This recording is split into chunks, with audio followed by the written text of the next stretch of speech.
Teacher उस बच्चे की बदमाशी बर्दाश्त करता है जो बच्चा पढ़ने में तेज होता है, उसका बदमाशी भी कोई बात नहीं है, ठीक है चल रहा चलने दो। जब आप किसी कर्म लायक नहीं है तो वो भी बर्दाश्त नहीं होगा, इसलिए ध्यान यहाँ केंद्रित कर लीजिए। हाँ बताएंगे।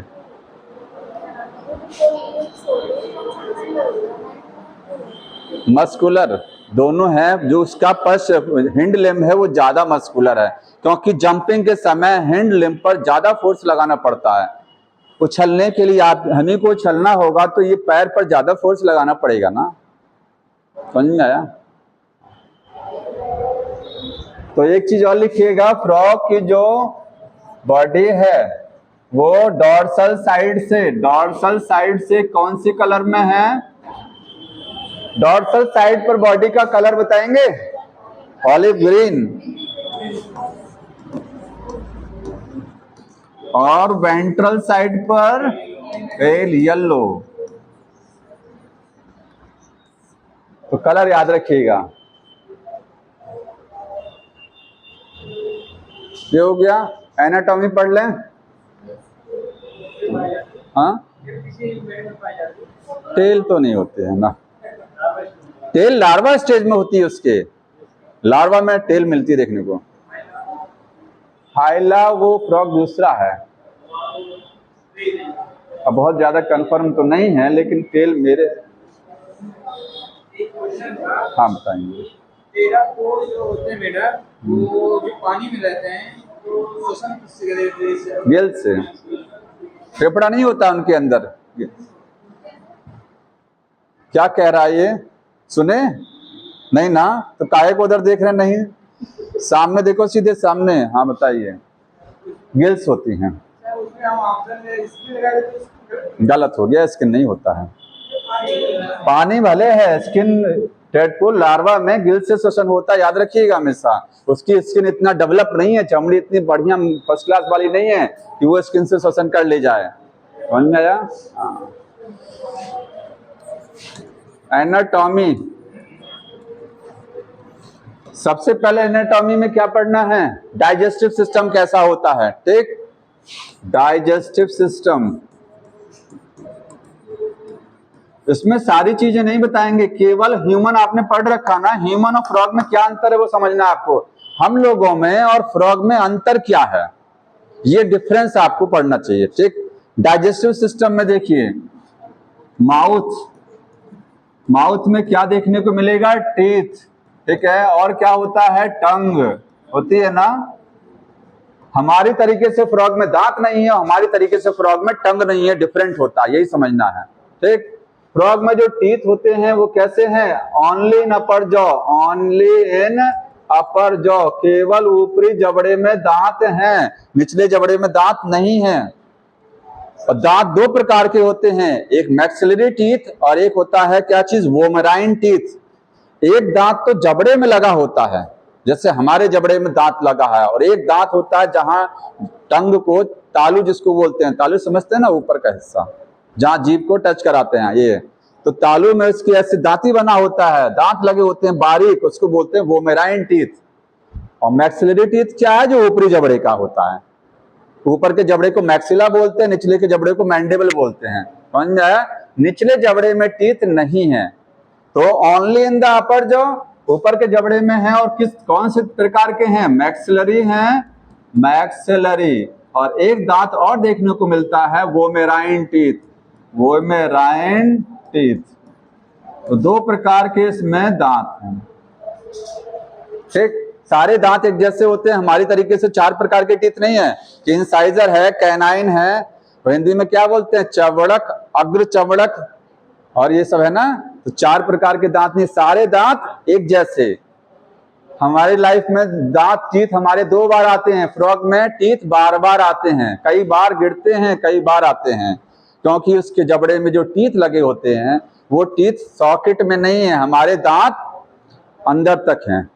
जड़ कहाँ है? जबड़े में अंदर तक सेट है। जब डॉक्टर के पास जाते हैं तो चिमटे से पकड़ के उखाड़ता है ना। और फ्रॉग के दांत कैसे लगे होते हैं? ऐसे ऊपर चिपके होते हैं, जबड़े में ऊपर जैसे लगता है चिपका हुआ है, अंदर तक नहीं है बढ़िया से दांत, तो बार बार गिरते भी रहते हैं, कारण यही है, ठीक?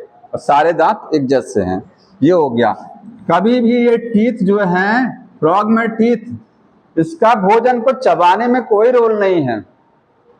Not involve in the chewing और कटिंग, ठीक है, नॉट इन्वॉल्व एंड च्यूइंग। भोजन को चबाने या काटने में इसका दांत का कोई काम नहीं है। तो बताएंगे काम क्या है? दांत किस लिए शो पीस लगा हुआ है? शो पीस नहीं लगा है। भोजन को, जब फ्रॉग किसी भोजन को पकड़ता है, कीड़े को, तो उसको फंसाने के लिए कि वो बाहर भाग ना जाए, दांतों से उसको फंसा लेता है, बाहर नहीं जा पाएगा। तो दांत केवल भोजन को पीसता, इसमें पीसता नहीं है। फ्रॉग ऐसे ही डायरेक्ट फूड को निगलता है बिना काटे और बिना पीसे हुए, क्योंकि निचले जबड़े में तो है ही नहीं है दांत, तो पीसेगा कैसे? समझ आया? तो विदाउट ग्राइंडिंग के वो सॉलो कर लेता है फूड को, ये पता होना चाहिए। ये हो गया टीथ के बारे में, समझ आया?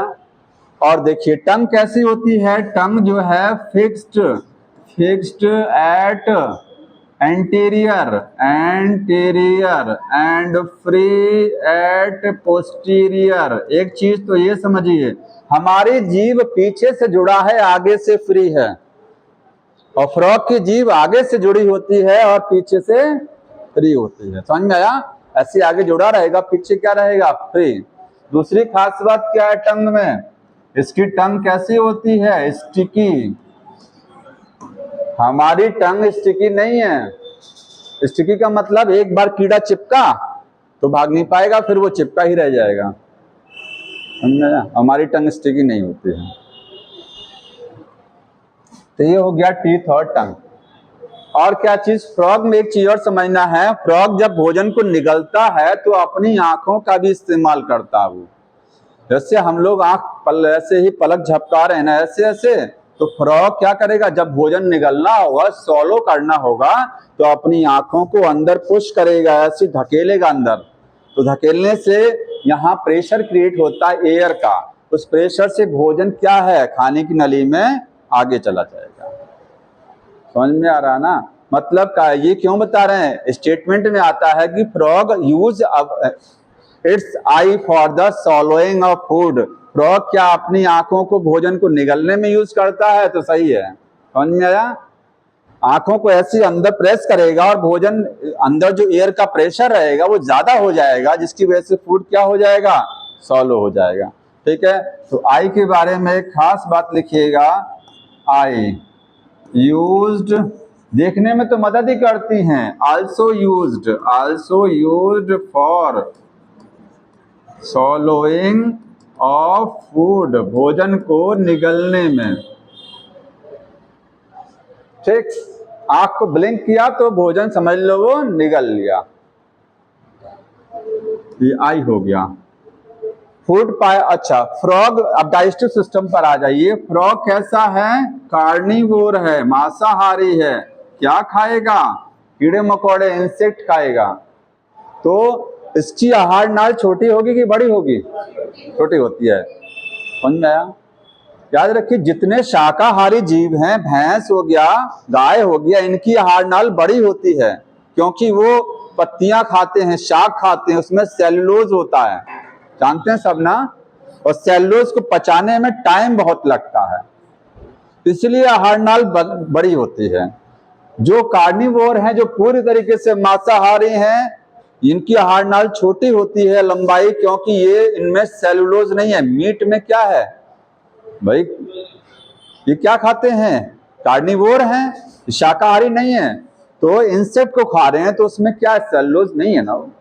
तो सेलुलोज नहीं होने की वजह से डाइजेशन जल्दी हो जाता है, इसलिए आहार नाल क्या होती है? छोटी होती है। हम लोगों में आहार नाल ना तो बहुत बड़ी ना बहुत छोटी। क्यों? हम लोग सर्वाहारी हैं। समझ आया? हमसे बड़ी आहार नाल काऊ बफेलो में होती है, क्योंकि वो पूरी तरीके से क्या है? शाकाहारी हैं। जो पूरी तरीके से मांसाहारी होता है उसका सबसे छोटा। तो कार्निवोर की वजह से एलिमेंट्री कैनाल आहार नाल क्या है? शॉर्ट होती है। तो पूछा जाए आहार नाल शॉर्ट क्यों है? क्योंकि कार्निवोर है और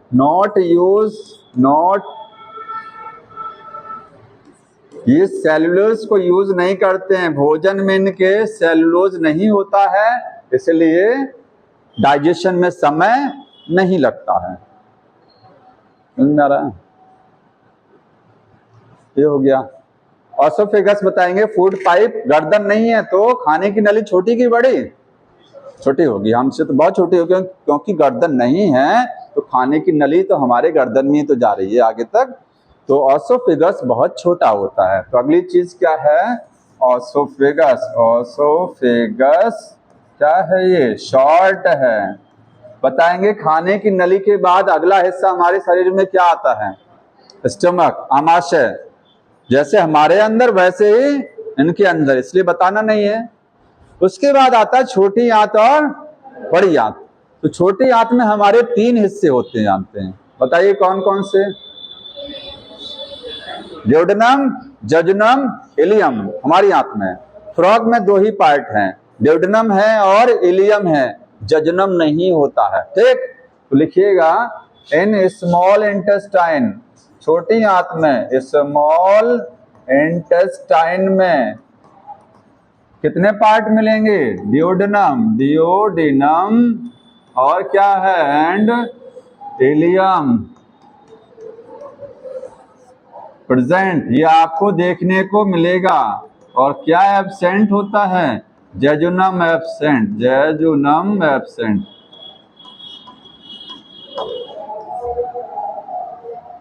तो 3 हिस्से ना होकर के 2 हिस्से, एक पार्ट गायब है। बताएंगे इन दोनों में डाइजेशन, इसमें कहां डाइजेशन होगा और कहां एब्जॉर्प्शन होगा? बताइए, इसमें से 2 पार्ट में किसमें डाइजेशन, किसमें एब्जॉर्प्शन? ड्यूडेनम में डाइजेशन होता है और इलियम में हमेशा याद रखिए एब्जॉर्प्शन होता है। इलियम छोटी आंत का सबसे अंतिम भाग होता है, छोटी आंत का सबसे लास्ट का हिस्सा क्या है? इलियम है। उसमें पचे हुए भोजन का क्या होता है? अवशोषण।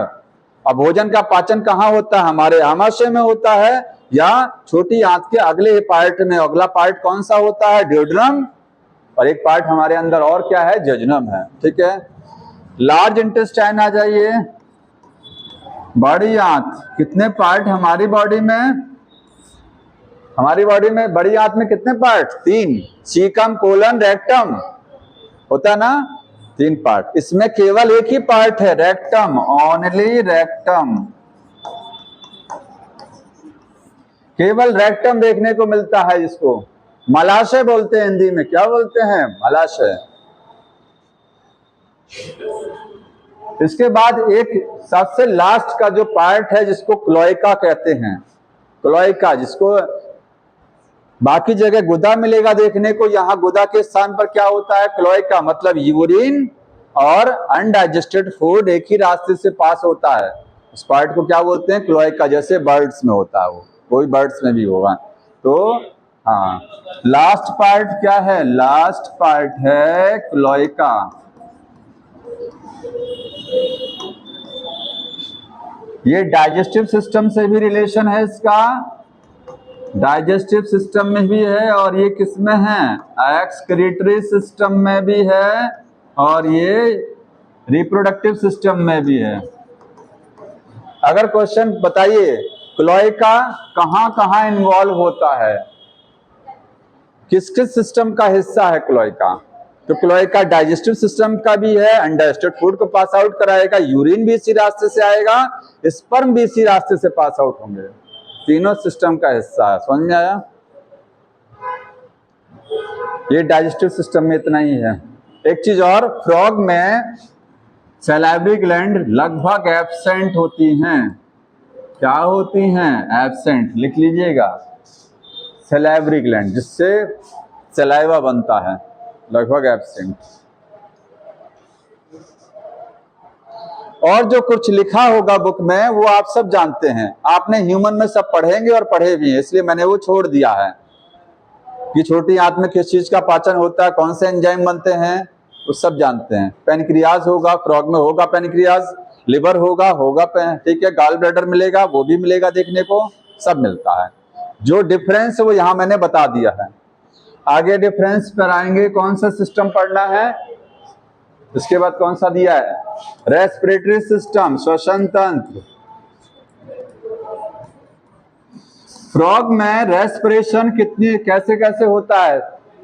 देखिए, अगर फ्रॉग कहाँ है, फ्रॉग में रेस्पिरेशन के लिए लंग्स भी यूज हो सकती हैं और स्किन भी होती हैं, गिल्स भी होती हैं, और बताएंगे बक्कल कैविटी एंड फेरिंग्स। लिख लो इसको। फेफड़ों के द्वारा श्वसन होता है, त्वचा के द्वारा, गिल्स के गलफड़ों के द्वारा, और बक्कल कैविटी का मतलब मुख गुहा, और फेरिंग्स का मतलब ग्रिसनी। ये और ये, ठीक। ये और कोई भी है? इतना ही है ना? इतना ही है। तो लिखते लिखते नहीं हो तुम, देख रहे हैं जैसे लगता है सर्कस देखने आए हैं, पिक्चर विक्चर चल रही है, चल रहा है कुछ। हाँ,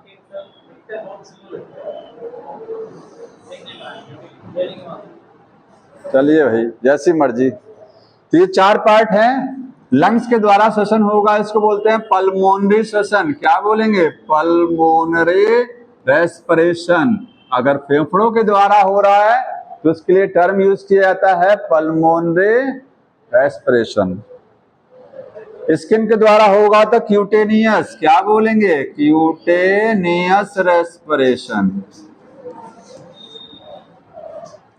और अगर गिल्स के द्वारा हो रहा तो बताइए, मछलियों में गिल्स से होता है ना, उसके लिए क्या टर्म यूज करते हैं? Branchial respiration. क्या यूज करते हैं? ब्रैंकियल। यही फायदा है नोट्स का, यही फायदा है। आपके पास किताब भी, आपके पास सब कुछ भी है, लेकिन यहाँ जो आपको मिलेगा उसमें सब कुछ रहेगा, और यही समझते नहीं हो कोई चीज। समझ नहीं आया? फिर खोजोगे घर जाकर के, बुक पलटोगे, या तो पढ़ोगे नहीं। इन चीज तो पढ़ाई नहीं करनी है, क्यों? हाँ हाँ, ये बता रहे हैं कब कौन सा काम करता है। ये पहले देख लीजिए कि ये हमारे श्वसन अंग फेफड़े हैं किसके? फ्रॉग के। उनके लिए टर्म यूज किया जा रहा है। अगर बक्कल कैविटी और फेरिंग्स से होगा तो इसके लिए क्या टर्म होगा? बक्कोफेरेंजियल। Buccopharyngeal respiration. मुख गुहा और ग्रसनी के द्वारा श्वसन हो रहा है। अब कौन कहां यूज होता है ये पता होना चाहिए। देखिए, नोट हो गया यहां तक? थोड़ा जल्दी जल्दी नोट करिए, क्वेश्चन भी करा दें अगर टाइम बचे तो।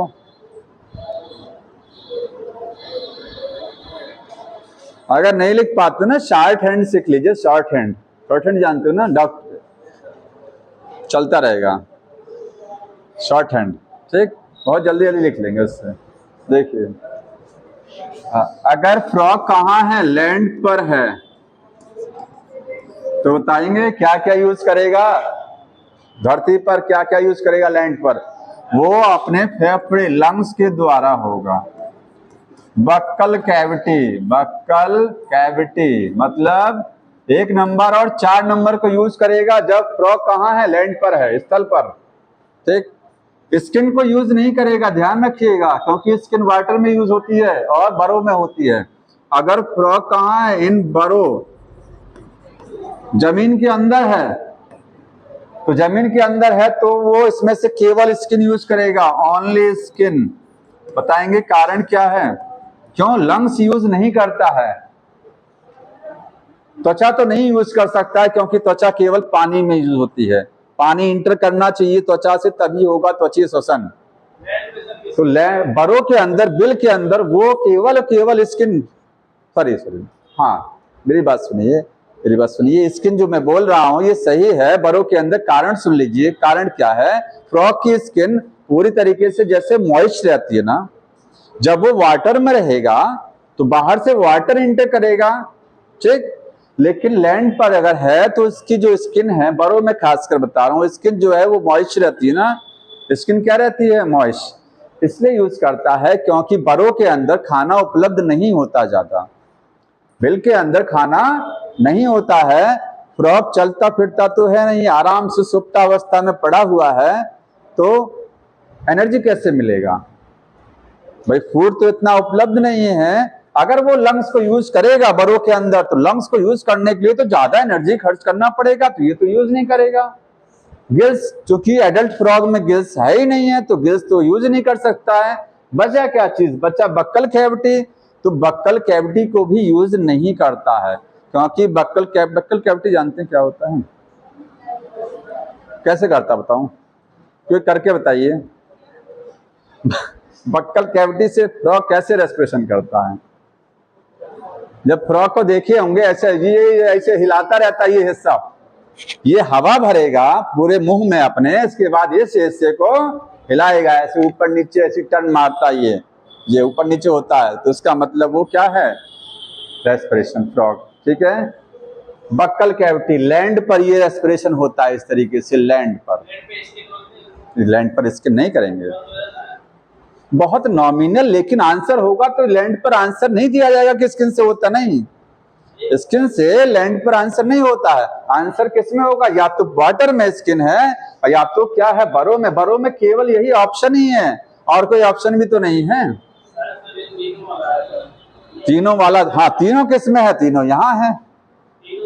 अच्छा, हाँ क्या कर रहे हैं, तो देखिए मेरी बात सुनिए, हाँ कहीं लिखा हुआ है स्किन वाला भी, पिछली बार आया था, तो देखिए इसलिए सही किया जाएगा, बात सुन लीजिए। अगर तीनों स्टेटमेंट में है तो स्किन में बहुत नॉमिनल, ना के बराबर बहुत कम है। ठीक है, लैंड पर स्किन ज्यादा नहीं यूज होती है, इस बात सही है। तो अगर तीनों दिया और कोई ऑप्शन आपके पास नहीं है सही करने को, तो आप उसको सही करिएगा,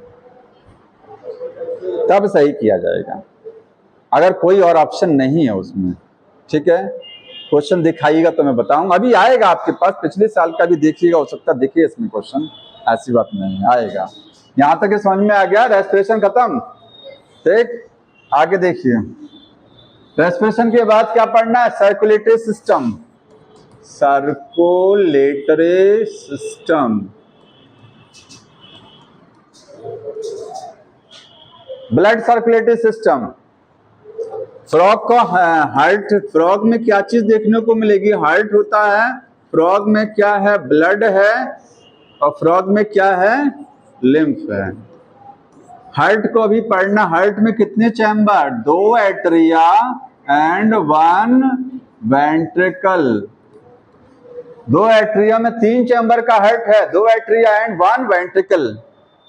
ठीक है, हमारे ब्लड में और फ्रॉग के ब्लड में क्या अंतर, हमारा ब्लड और फ्रॉग के ब्लड में क्या अंतर, एक मेजर अंतर है, आरबीसी में न्यूक्लियस नहीं होता हमारे अंदर, उसकी आरबीसी में क्या है, न्यूक्लियस है। यहाँ पर लिखेंगे आरबीसी क्या है, न्यूक्लिएटेड है, न्यूक्लिएटेड होती है, ये डिफरेंस है, समझ में आ रहा है ना। आरबीसी में न्यूक्लियस है। किस मैमल की आरबीसी में न्यूक्लियस होता है, कैमल। जितने मैमल्स हैं, फ्रॉग कोई मैमल नहीं है ना, स्तनधारी नहीं है, तो स्तनधारियों में होता क्या है, आरबीसी में न्यूक्लियस नहीं होता, लेकिन कैमल की आरबीसी में न्यूक्लियस है, एक्सेप्शन में है। हाँ होगा, ठीक है, एक एग्जांपल याद है कैमल, कोई बात नहीं, समझ में आ रहा है ये। हार्ट में ये बता दिया मैंने। अब देखिए थोड़ा सा एक चीज और समझिए, जो आपकी बुक में लिखा है, साइनस विनोसस, कॉर्नस आर्टरियोसस, ये 2 नाम यूज किए हैं, इसको समझिए। देखिए फ्रॉग में कितने चैम्बर टोटल, 3, हमारे हार्ट में टोटल 4 चैम्बर, 2 चैम्बर ऊपर और 2 नीचे। फ्रॉग में 2 चैम्बर एडिशनल होते हैं, एडिशनल का मतलब अतिरिक्त होते हैं, मछलियों में भी ऐसा ही है। मछली के हार्ट में 2 चैम्बर होता है, लेकिन 2 चैम्बर और होते हैं, वो छोटे छोटे हैं, वो अतिरिक्त चैम्बर बोले जाते हैं। ऐसी फ्रॉग में 3 चैम्बर का हार्ट है, कितने चैम्बर, 3, 2 चैम्बर एडिशनल हैं। तो मैं यही लिख रहा हूं कि लिख लीजिएगा इसको, 2 एडिशनल चैम्बर्स, 2 आपको अतिरिक्त चैम्बर देखने को मिलेगा, 2 छोटे होंगे इससे। ठीक है, एडिशनल चैम्बर है, ये क्या है, छोटे छोटे हैं, स्मॉल हैं। इन चैम्बर को क्या बोलते हैं, एक है आपका साइनस विनोसस, साइनस विनोसस, और एक है कोनस आर्टरियोसस, कोनस आर्टरियोसस। समझ लीजिए, एकदम समझ में आ जाएगा, कुछ ऐसा ही नहीं है। साइनस विनोसस ये मछलियों में भी होता है, एम्फीबिया में भी है, और ये आपका रेप्टिलिया में भी मिलेगा। ठीक है, रेप्टाइल्स तक होता है, मैं बर्ड्स में ये सब नौटंकी नहीं है। बर्ड्स और मैमल्स में ये चैम्बर एडिशनल नहीं होता है। ये कहाँ होगा, जैसे अब ये समझिए, देखिए ये जैसे ये हार्ट मैंने बनाया, ठीक, मैं यहाँ डायग्राम बना रहा हूं, ये हार्ट बनाया इस तरीके से, ये एट्रिया हो गया, ये एट्रिया, और ये क्या हो गया, वेंट्रिकल। ये हार्ट बन गया, इस तरीके से बन गया ना। ऐसे बंद मुट्ठी के आकार का हार्ट होता है। अब हार्ट में एक चैम्बर ऊपर छोटा सा देखने को मिलेगा। बताइए, हार्ट में ब्लड राइट में एंटर करता है लंग से, सॉरी बॉडी से जो ब्लड आता है वेंस के द्वारा, वो राइट एट्रियम में जाएगा कि लेफ्ट में जाएगा? राइट, जिसको बोलते हैं दाहिना आलिंद, समझ में आया? इधर वाले एट्रियम में जाएगा। कहां से?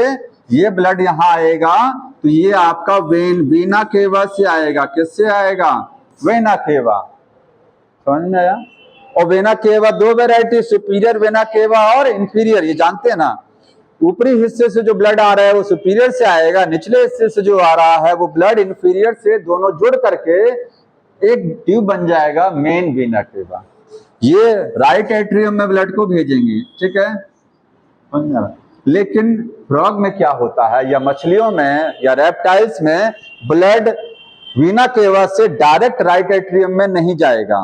वेना केवा से डायरेक्ट राइट एट्रियम में नहीं जाएगा। पहले ब्लड कहां जाएगा? एक दूसरे चैम्बर में जाएगा।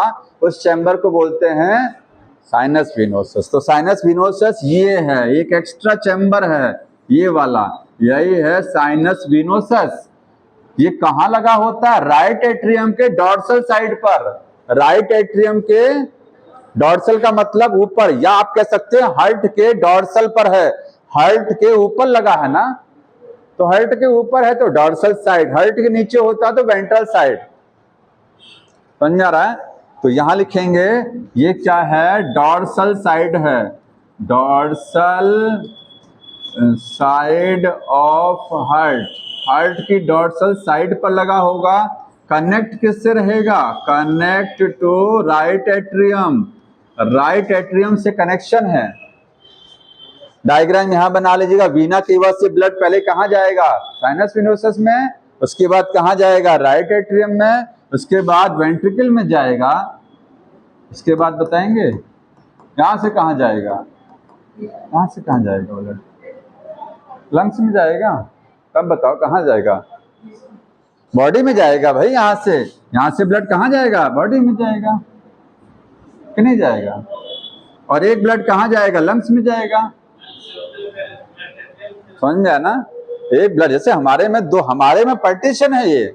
इस वाले का ब्लड कहां जाता है? लंग्स में। इस वाले का ब्लड बॉडी में जाता है। यहाँ भी यहाँ से डिवाइड हो जाएगा आगे जाकर के वो ट्यूब, एक लंग्स में चली जाएगी और एक बॉडी में चली जाएगी। यहाँ तक समझ में आया? दूसरा चैम्बर कॉनस आर्टरियोसस है। ये कहाँ लगा होगा? वेंट्रिकल में। वेंट्रिकल से ब्लड डायरेक्ट लंग्स में या बॉडी में नहीं जाता है, ध्यान रखिएगा। वेंट्रिकल से ब्लड पहले कहां जाएगा? कोनस आर्टरियोसस में जाएगा, तब इसके बाद जहां जाएगा एट्रियम में, सॉरी क्या बोलते हैं इसको? एओर्टा। एओर्टा मेन अरे हिंदी में बताओ इसको। एओर्टा बोलते हैं, एओर्टा। महाधमनी की महाशिरा क्या है ये? हाँ ठीक है। तो हार्ट से जो ब्लड निकलता है बॉडी में जाने के लिए धमनी की शिरा, हाँ ऑक्सीजनेटेड धमनी की शिरा। भाई मैं नहीं जानता हूँ, हिंदी वाला है जो भी होगा, ठीक। हिंदी में इसलिए नहीं, समस्या है, पढ़ लीजिएगा। हिंदी वाले जान रहे होंगे अच्छी तरीके से, हिंदी वाले बोल ही नहीं रहे हैं।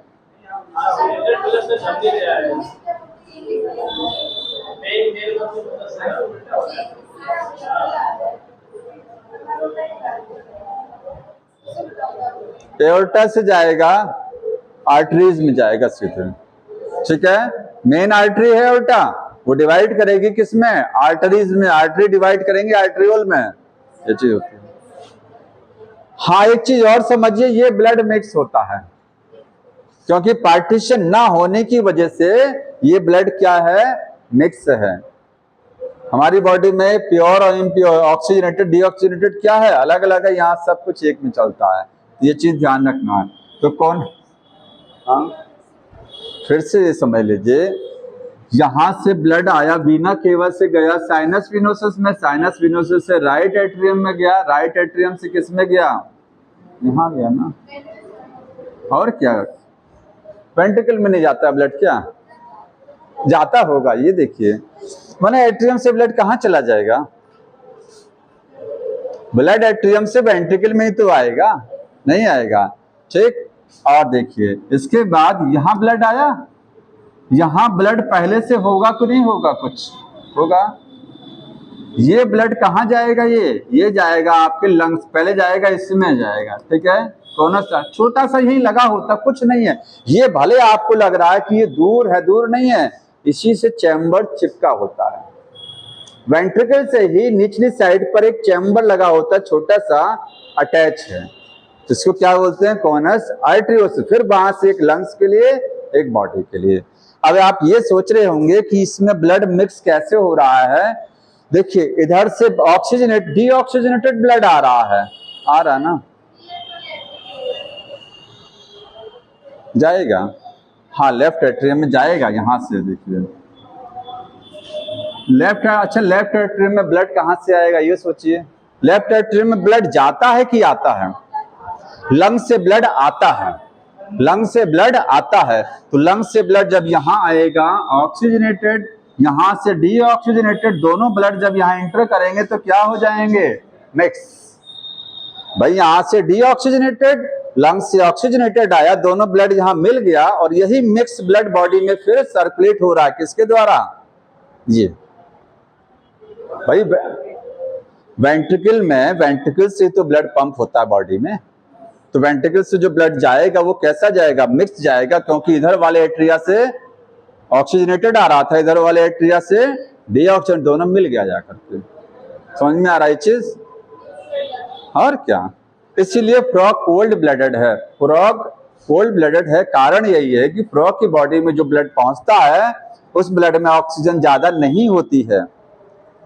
असमतापी है, समझ रहे हैं ना, फ्रॉग अपनी बॉडी का टेम्परेचर मेंटेन नहीं कर सकता है, क्योंकि बॉडी का टेम्परेचर कौन मेंटेन करता है, बताएंगे, बॉडी का टेम्परेचर ब्लड मेंटेन करता है, जिसके शरीर में खून ज्यादा होता है और एक पर्सन की बॉडी में ब्लड कम है, तो ठंडी किसको ज्यादा लगेगी, जिसकी बॉडी में खून कम है, क्योंकि ब्लड ही बॉडी का टेम्परेचर मेंटेन कराने में मदद करता है, समझ में आया, हाइपोथैलेमस की मदद से, ठीक। तो ये दो चैम्बर आपको एक्स्ट्रा समझ में आ गए, साइनस ये वेंट्रल साइड पर है, लिखेंगे कहाँ है, ventral side of heart, heart की वेंट्रल साइड पर है, किससे कनेक्ट होता है, कनेक्टेड टू वेंट्रिकल, ये वेंट्रिकल से कनेक्टेड, एक डायग्राम बना लीजिए, अच्छे समझ में आ जाएगा, देखिए वीना केवा, वीना केवा से ब्लड कहाँ जाएगा, साइनस विनोसस में जाएगा, वहां से राइट एट्रियम में जाएगा, ठीक है, और राइट एट्रियम से कहाँ जाएगा, वेंट्रिकल में जाएगा, और वेंट्रिकल से कहाँ जाएगा, सीधे बॉडी में डायरेक्ट नहीं जाएगा, पहले जाएगा कोनस आर्टरियोसस में, कोनस आर्टरियोसस, और इसके बाद तब वो बॉडी में सर्कुलेट होगा, बॉडी में या तो वो लंग्स में जा सकता है और या फिर क्या है, बॉडी के ऑर्गन में जा सकता है, ठीक है, लंग्स की बॉडी का पार्ट है ना, तो लंग्स में या अदर पार्ट में जाएगा, ये इसका डायग्राम है,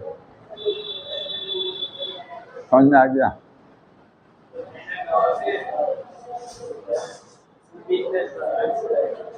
कुछ गलत हो गया क्या,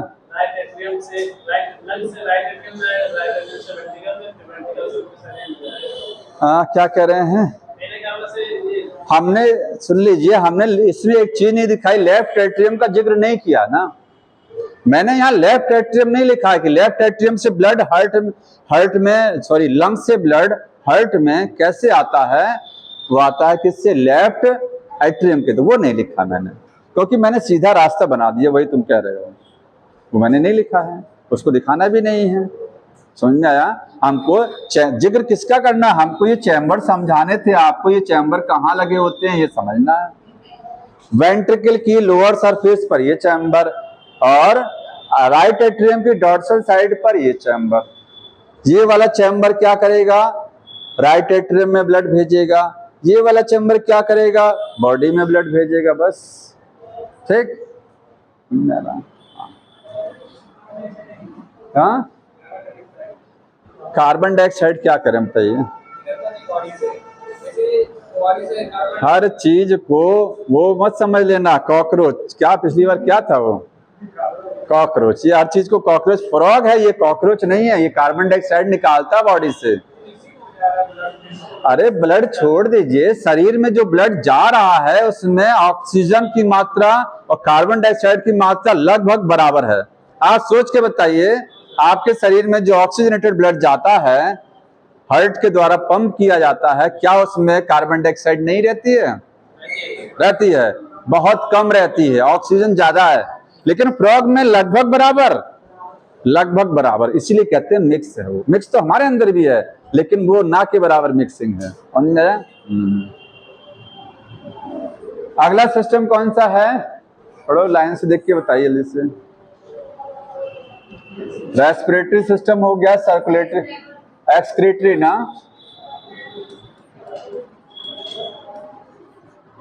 देखिए, एक्सक्रीटरी सिस्टम और रिप्रोडक्टिव सिस्टम एक साथ पढ़ना है, दोनों एक साथ समझिएगा।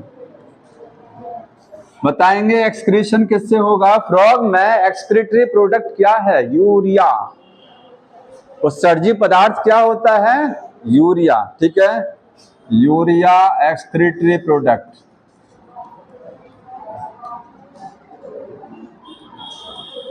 एक्सक्रीशन कैसे होगा? किडनी से होगा। उत्सर्जी अंग कौन सा है बताएंगे? किडनी। स्किन नहीं बोलेंगे, किडनी, ठीक है। किडनी से उत्सर्जन होगा। एक पेयर किडनी है। किडनी कहाँ लगी होती है?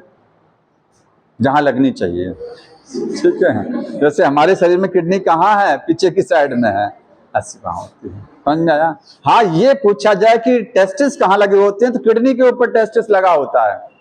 किडनी के ऊपर होते हैं टेस्टिस। हमारे शरीर में दूसरी जगह है, लेकिन यहाँ किडनी के ऊपर टेस्टिस है, अलग जगह पर है थोड़ा सा। हाँ, तो ये किडनी हो गया। अगर डायग्राम समझ लीजिए, ये देखिए, ये है किडनी, ध्यान से देखिएगा। ये क्या है? वन पेयर किडनी है। हमारे शरीर में किडनी के ऊपर अधिवृक्क ग्रंथि होती, जानते हैं ना? एड्रेनल ग्लैंड कहाँ है? किडनी के ऊपर अधिवृक्क ग्रंथि, लेकिन यहाँ एड्रेनल ग्लैंड कहाँ है? किडनी के अंदर। तो ये किडनी बना दिया, इसके अंदर एक ग्लैंड दिखा रहे हैं। ये ग्लैंड कौन सी है बताएंगे? Adrenal gland. ये है एड्रेनल ग्लैंड, हिंदी में बोलेंगे अधिवृक्क ग्रंथि। टेस्टिस साथ में समझ लीजिए, टेस्टिस जिसको हिंदी में क्या कहते हैं? वृषण। तो वृषण कहाँ मिलेंगे देखने को? इसके ऊपर, किडनी के ऊपर वृषण मिलेगा। मेल की बात कर रहा हूं, अटैच होते हैं। और यहीं पर मिलेगा फैट बॉडी, इस तरीके से। ये देखिए, जुल्फे नजर आ रही हैं, ये क्या है? ये हैं फैट बॉडीज। ये फैट बॉडीज क्या करती हैं? फैट को स्टोर करती हैं। और फैट का काम क्या होता है? शरीर को एनर्जी देना। समझ में आया? फैट बसा जिसको कहते हैं आप। ये हो गया टेस्टिस, ये है टेस्टिस, ठीक। यहां से किडनी से जो ट्यूब निकलेगा उसका नाम क्या होगा? हमारे शरीर में जो किडनी से ट्यूब निकलती है उसको बोलते हैं यूरेटर। यहां यूरेटर नहीं होगा, इसको बोलते हैं यूरिनोजेनिटल डक्ट। यूरिनोजेनिटल डक्ट, समझ में आया? क्योंकि ये जो डक्ट है, ये ट्यूब है, ये दो चीजों को ले जा रही होती है। यूरिन भी ले जा रही होती है और ये स्पर्म भी ले जाती है। ध्यान सुनिएगा, हमारे शरीर में स्पर्म को ले जाने वाली ट्यूब अलग है, यूरेथ्रा से पास आउट होता है। यूरिन और स्पर्म हालांकि एक ही रास्ते से हमें भी जाता है, समझ में आया? अरे भाई, यूरेथ्रा से क्या है? यूरिन भी जा रहा है, स्पर्म भी उसी से जा रहा है। लेकिन स्पर्म दरअसल में टेस्टिस से जब स्पर्म निकलेगा तो वहां से डिफरेंस निकलेगा, ठीक। तो कहते हैं अलग अलग रास्ता होता है। तो इससे क्या चीज, यूरिन प्लस स्पर्म दोनों चीजें पास आउट होती हैं। दोनों चीजें आगे बढ़ेंगी, कहाँ जाएंगी ये जाएंगी रेक्टम। डायग्राम एनसीईआरटी में देखते रहिएगा, ये एक स्ट्रक्चर लगा हुआ है, इसको क्या बोलेंगे, रेक्टम। ये है मलाशय, रेक्टम। और ये क्या है, यूरिनरी ब्लैडर, यूरिनरी ब्लैडर जिसको मूत्राशय बोलते हैं। और ये है क्लोएका। इस डायग्राम को समझ लीजिए, एक जोड़ा किडनी, किडनी के ऊपर एक जोड़ी क्या है, टेस्टिस, वृषण लगा हुआ है। और किडनी के अंदर क्या है, एड्रेनल ग्लैंड लगी हुई है। किडनी से जो ट्यूब निकलती है उसको क्या बोलते हैं, यूरिनोजेनिटल डक्ट। ये क्या क्या चीज ले जाएगी, क्योंकि किडनी में क्या बनता है, यूरिन, और टेस्टिस में क्या बनता है, स्पर्म। दोनों चीजें इसी रास्ते से आगे बढ़ेगा। समझ में आया। यूरिन कहाँ स्टोर हो जाएगा, यूरिनरी ब्लैडर में, मूत्राशय में, ठीक। और स्पर्म भी इसी में साथ में। और ये जो रेक्टम देख रहे हैं, रेक्टम में क्या चीज स्टोर होगी, अनडाइजेस्टेड फूड, क्योंकि आहार नाल यहीं से जुड़ा हुआ है ना। आहार नाल का लास्ट पार्ट तो यही है। तो डाइजेस्टिव सिस्टम और ये एक्सक्रीटरी सिस्टम सब साथ में जुड़ा हुआ है यहाँ पर। और लास्ट में क्या है, क्लोएका, अवस्कर छिद्र बोलते हैं हिंदी में। क्या बोलते हैं, अवस्कर छिद्र, यही है ना, कभी कभी याद आ जाता है। 97 में हिंदी पढ़ी थी, 97 में हिंदी की, मैं यूपी बोर्ड से हूँ, समझ में आया, इंटरमीडिएट यूपी बोर्ड। बायोलॉजी बहुत खराब लगता था, बहुत खराब। मुझे मैथ बहुत अच्छी लगती थी, और मैथ में मेरा नंबर भी बहुत अच्छा था, ठीक है। फिर भी मैंने बायोलॉजी ले लिया, क्योंकि लोग कैसे डॉक्टर बन जाओगे, बन तो नहीं पाए, लेकिन भाई कोशिश की जा रही है बनाने की, समझ में आया। तो ले तो लिए, लेकिन बाद में इतनी मेहनत कर दी उस सब्जेक्ट पे कि उसको आगे निकाल ले गए, ठीक। तो हिंदी 97, जब तुम लोग शायद नहीं हो गए थे, नहीं थे ना, 97 के हाई स्कूल तक हिंदी पढ़ी थी। इंटरमीडिएट 99 के बाद से हिंदी तो देखा तक नहीं। तो पढ़ाना होता है तो कभी कभी हिंदी तुम्ही लोगों से जान जाते हैं, तो या तो याद आ जाती है उस समय की, जैसे अवस्कर छिद्र बोलते हैं उसको। यही सब समस्या होती थोड़ी हिंदी में। तो ये आपका क्या चीज है, एक्सक्रीटरी सिस्टम पूछा जाए, किडनी से होगा, क्या बनेगा, यूरिया बनेगा। और दोनों किस रास्ते से जाएगा, स्पर्म और यूरिन एक ही रास्ते से जाएगा। थोड़ा सा एक चीज और समझना है, आपने ह्यूमन का टेस्टिस पढ़ा है ना, 12th क्लास में दिया हुआ है। टेस्टिस के अंदर, ये टेस्टिस है, इसके अंदर पतली पतली नलिकाएं होती हैं। उन नलिकाओं को क्या बोलते हैं, वासा इफरेंशिया, वासा इफरेंशिया। और टेस्टिस से जो ह्यूमन की बात कर रहा हूं, ये ट्यूब निकलती है, उसको क्या बोलते हैं, वासा डिफरेंस। याद आया, वासा डिफरेंस। ये वासा इफरेंशिया है, इनकी संख्या 10 से 12 और ये एक होती है, ठीक। यहां पर भी यही है, बुक ने लिखा है कि टेस्टिस के अंदर पतली पतली नलिकाएं हैं, इनको क्या बोलेंगे, वासा इफरेंशिया। संख्या कितनी है, 10 से 12। तो याद रखिएगा 10 से 12 क्या है, वासा इफरेंशिया हैं। ये इनसाइड टेस्टिस, इनसाइड टेस्टिस क्या देखने को मिलेगा, वासा इफरेंशिया, इफरेंशिया 10 से लेकर के 12 है। काम क्या होगा इनका, अंदर स्पर्म बनेगा, स्पर्म बन करके आगे बढ़ेगा ना, तो बढ़ाने का काम कौन करेगा, ये ट्यूब करेगा, ठीक। और यहां से स्पर्म बन करके फिर कहां आएगा, वासा डिफरेंस नहीं, वासा डिफरेंस नहीं बोलेंगे अब। यहां से स्पर्म बन करके आएगा, ये ट्यूब में देखिए एक ट्यूब लगी है, अंदर एक ट्यूब है। आप इस डायग्राम को खाली इतना बनाइएगा, इतना, ये डायग्राम अब जो समझाने जा रहा हूं, इतना बना करके अंदर ट्यूब बनाइएगा। इस ट्यूब को लिखिएगा बेडर्स कैनाल। ये क्या है, बेडर्स कैनाल। मैं यहां बना देता हूं, देखिए ये है किडनी, ये था आपका किडनी, और ऊपर क्या था, यहाँ पर टेस्टिस था, ये था टेस्टिस, ठीक। देखिए किडनी के अंदर एक ट्यूब नजर आ रही है, इस ट्यूब को बोलेंगे बेडर्स कैनाल, बेडर्स। और यहाँ पर एक ट्यूब और बना रहे हैं, इसको क्या बोलेंगे, लॉन्गिट्यूडनल। ये नॉर्मल है, ठीक।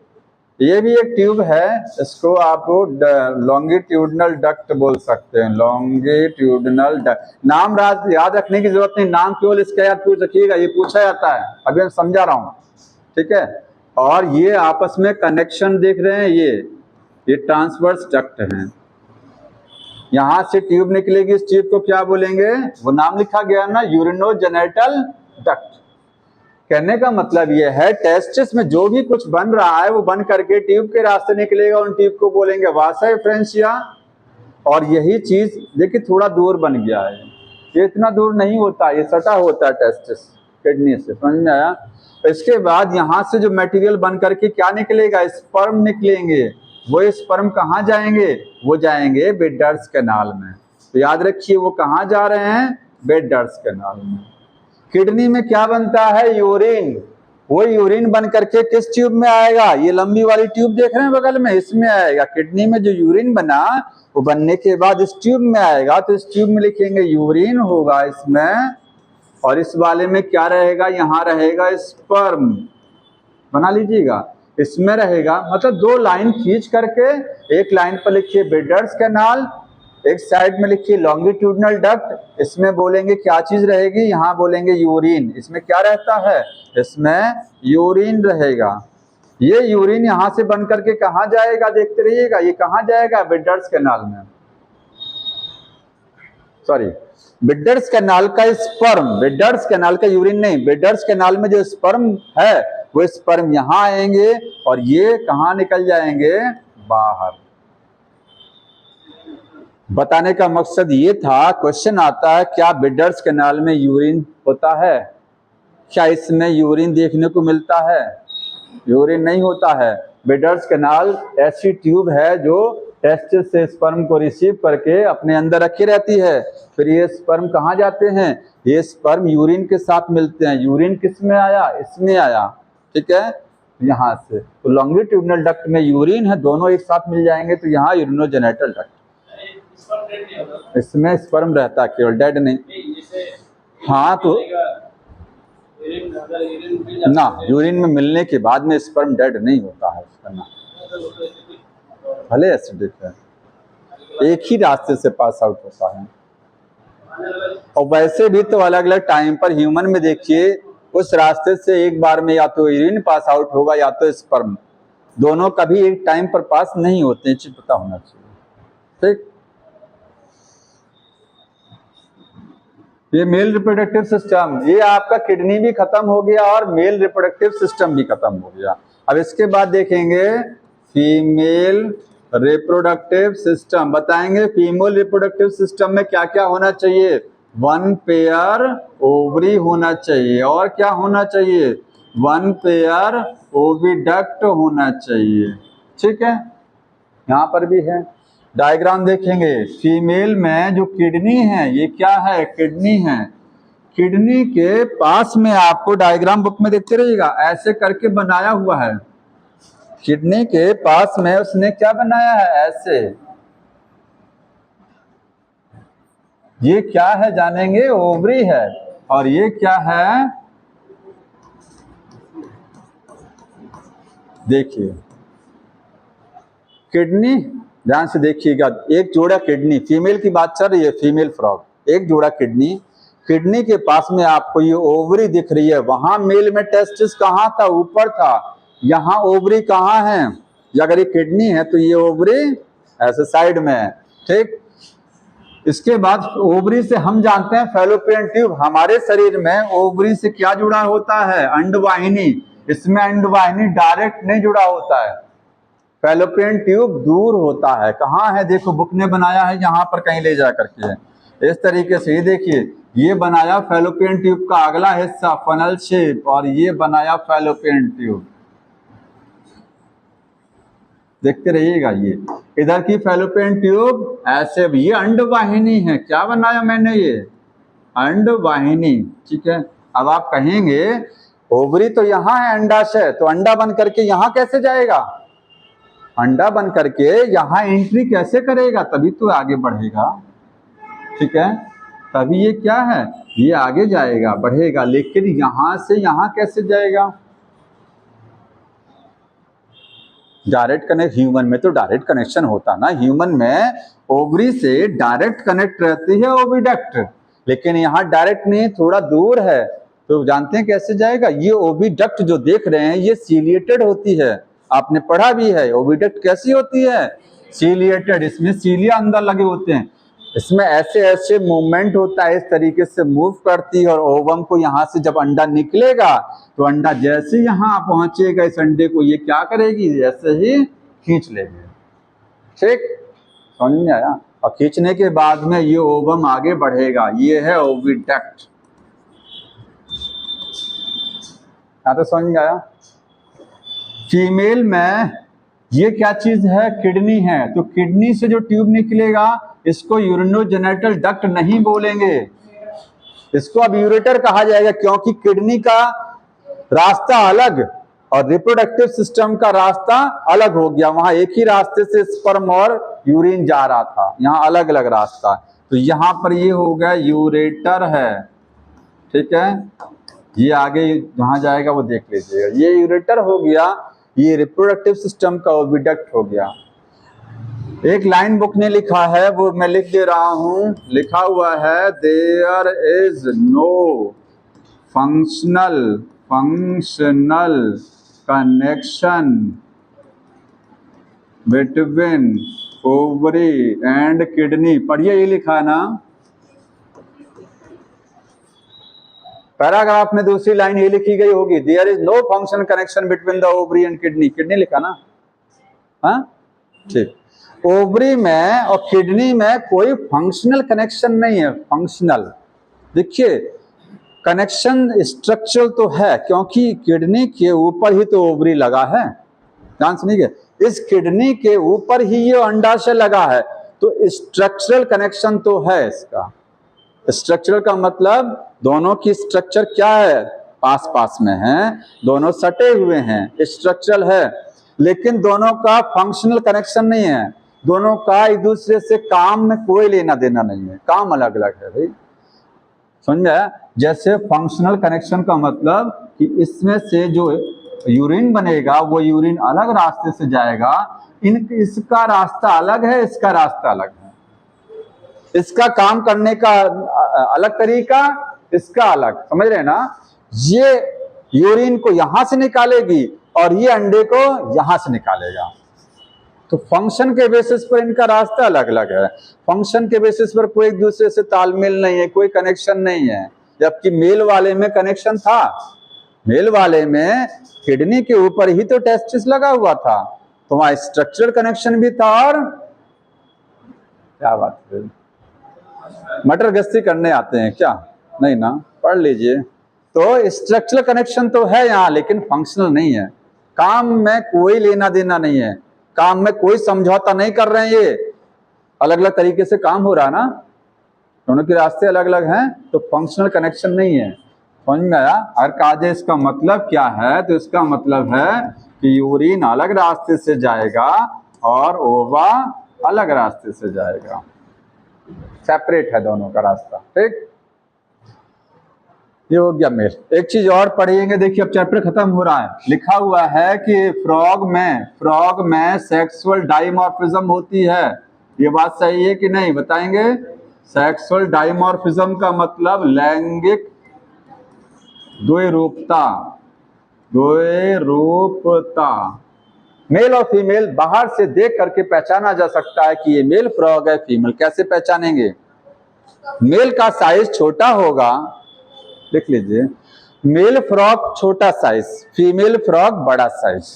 ठीक है, मेल में फर्स्ट फिंगर पर पैड लगा होगा, फीमेल में वो पैड नहीं होता है, ये डिफरेंस। मेल में टेस्ट, अब चूंकि टेस्टिस बाहर से नहीं पहचानेंगे, टेस्टिस तो अंदर है, तो बाहर से पहचानने के तरीके एक और है। मेल में वोकल सैक है, जो मैंने छोड़ दिया, लिखाया नहीं है। मेल टर्टर की आवाज करते हैं, फीमेल नहीं करती हैं।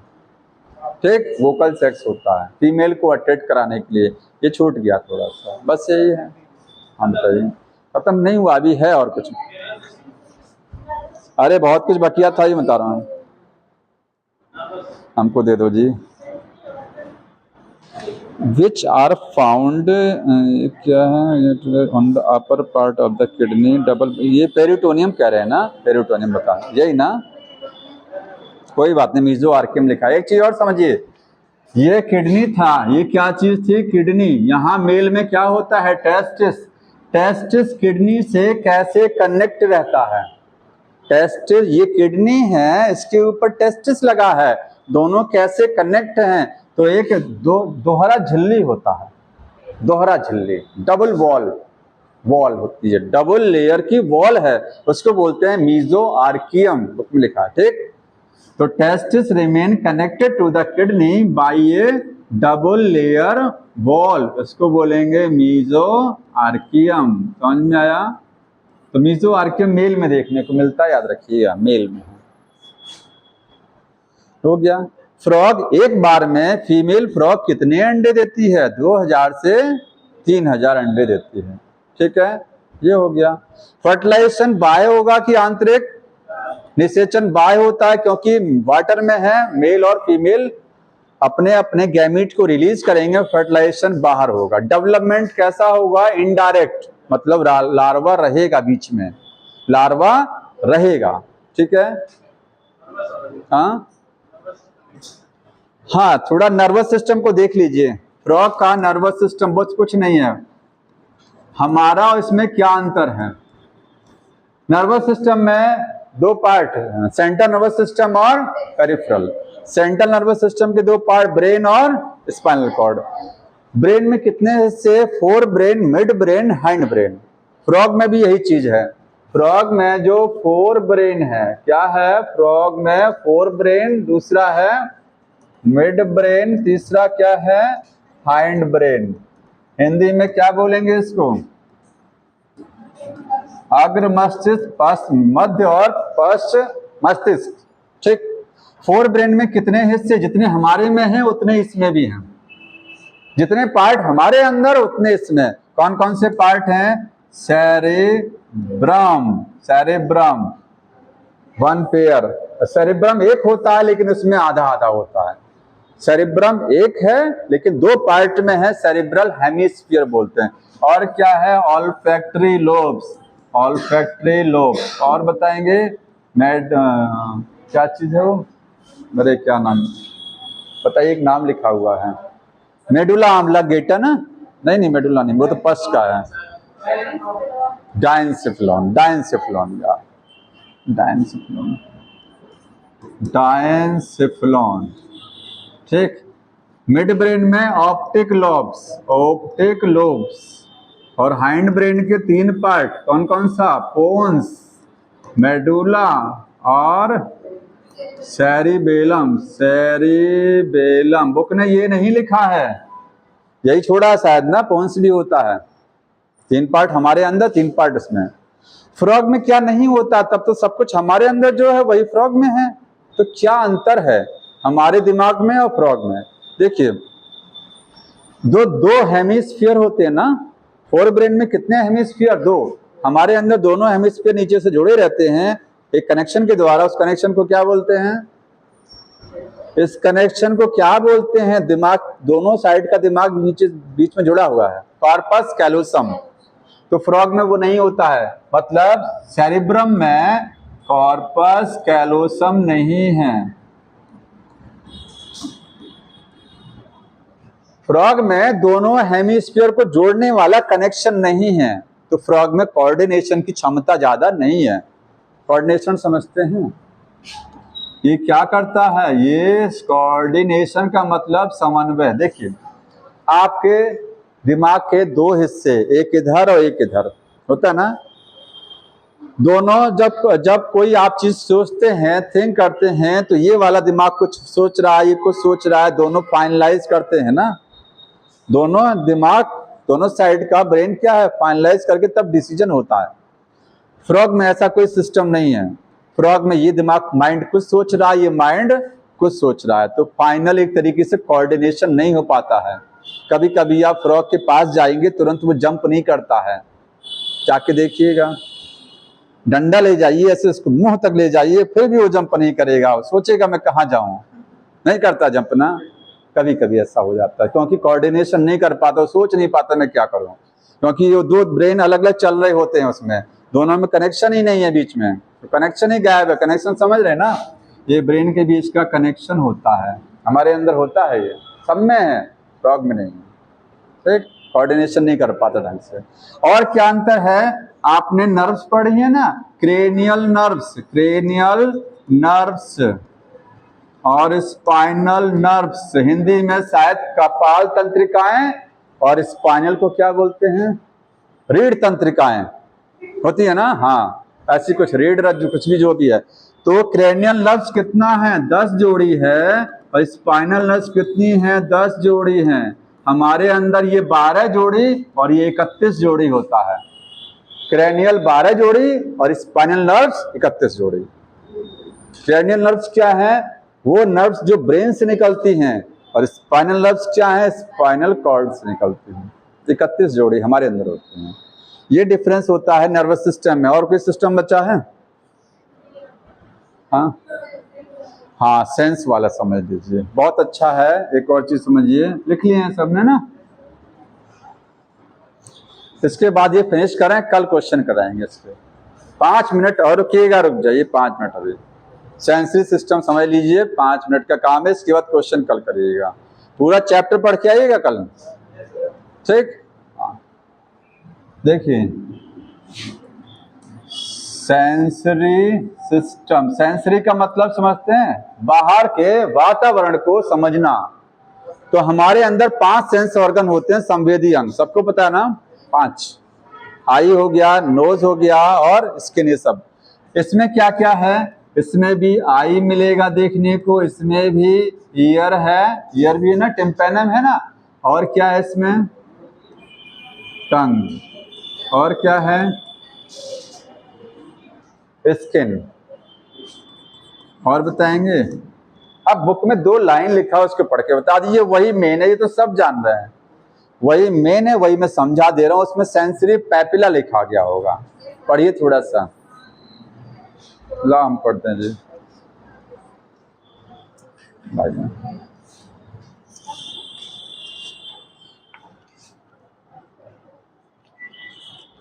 लिखा यहाँ है, पढ़ वहां रहे हैं, देखो जी यहाँ लिखा है। तो frog have different type of sense organ लिखा, नेमली टच, टच के लिए, छूने के लिए, इसमें हमने लिखा स्किन,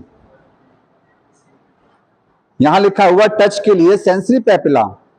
तो बताइए क्या फ्रॉग में टच कैसे होता है, फ्रॉग को छूने का एहसास कैसे होता है, स्किन से ही होता है। स्किन लिखा ही नहीं, कोई बात नहीं है। तो जो इसने लिखा है सेंसरी पैपिला, वो हमारे अंदर भी है, चमड़ी के नीचे, कुछ कह सकते हैं जैसे हमारी जो स्किन होती है, स्किन देख रहे हैं ना, स्किन पर हेयर होते हैं ना, बाल छोटे छोटे, एक बहुत माइन्यूट बारीक होते हैं हेयर, जो स्किन में अंदर से निकल करके और ऊपर तक होते हैं, यही है सेंसरी पैपिला।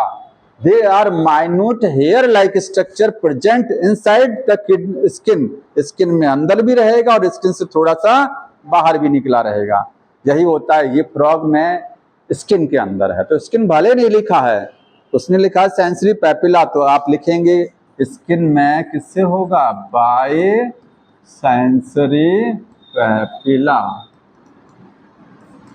और क्या लिखा देखिए, और एक चीज समझ लीजिए, टेस्ट होगा तो टेस्ट बर्ड सबको पता है ना, जीभ पर क्या होती है, टेस्ट बर्ड होती हैं, ठीक है। स्मेल सूंघेंगे कैसे, नोज से, नाक के अंदर की जो चमड़ी है उसको नेजल एपिथेलियम बोलते हैं, ठीक है। विजन आई से होगा, हियरिंग किससे होगा, कान से, कान के 2 हिस्से, टिम्पैनम और इंटरनल ईयर।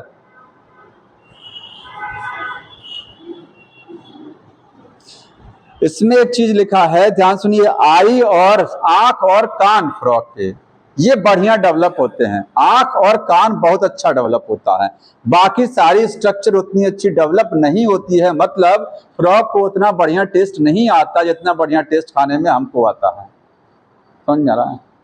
क्योंकि ये लिखा देखिए कि फ्रॉग में आंख को छोड़ दीजिए और कान को छोड़ दीजिए, बाकी सारी स्ट्रक्चर उतनी अच्छी डेवलप नहीं होती हैं, ठीक। हाँ, तो डेवलप नहीं होती, इसका सेंस क्या है, इसका सेंस ये बताया गया है, क्योंकि वो बाकी जो स्ट्रक्चर हैं वो सब कहाँ हैं, वो सब नर्व एंडिंग के इर्द गिर्द हैं। तो ये कोई अलग लाइन नहीं लिखा है। नर्व एंडिंग समझ रहे हैं? जैसे आप आंख है ना, आंख में दिखाई देता है, आंख से कैसे दिखता है? जब चित्र बनता है लास्ट में जाकर के विजन पिक्चर बनती है, तो पिक्चर को हम देखते कैसे हैं? ब्रेन से देखते हैं ना। तो ब्रेन में न्यूरॉन्स होते हैं, न्यूरॉन्स का सबसे अंतिम हिस्सा नर्व एंडिंग ही तो बोला जाता है ना। तो नर्व एंडिंग वो न्यूरॉन का लास्ट पार्ट है। ठीक, चलो कुछ नहीं और बस हो गया इतना। कान दो काम में मदद करता, सुनने में और शरीर को संतुलन बनाने में, पता है ना ये? ईयर के कितने काम? दो काम, एक सुनना और एक बैलेंस करना। अच्छा, प्राइमरी काम क्या, मेन काम हमारे ईयर का क्या होता है? बैलेंस। मेन काम सुनना नहीं है, सुनना सेकेंडरी काम है। मुख्य काम शरीर को बैलेंस करना। ये पढ़ते होंगे ना, फ्लूइड होता कान में एक, अगर इधर झुके तो फ्लूइड इधर भाग जाएगा, हमको पता लग जाएगा ब्रेन को कि फ्लूइड मूव कर गया है। कल पता चलता है, हमको नहीं पता चलता, हमारे दिमाग को पता चलता है। तो देखिए कल पढ़ के आएंगे पूरा ये चैप्टर, कल इसका क्वेश्चन होगा। नया चैप्टर स्टार्ट किया जाएगा, कौन सा? Breathing and exchange of gases. 45 minute question में रहेगा, बाकी पढ़ाया जाएगा। ठीक, पढ़ के आइएगा। हेलो।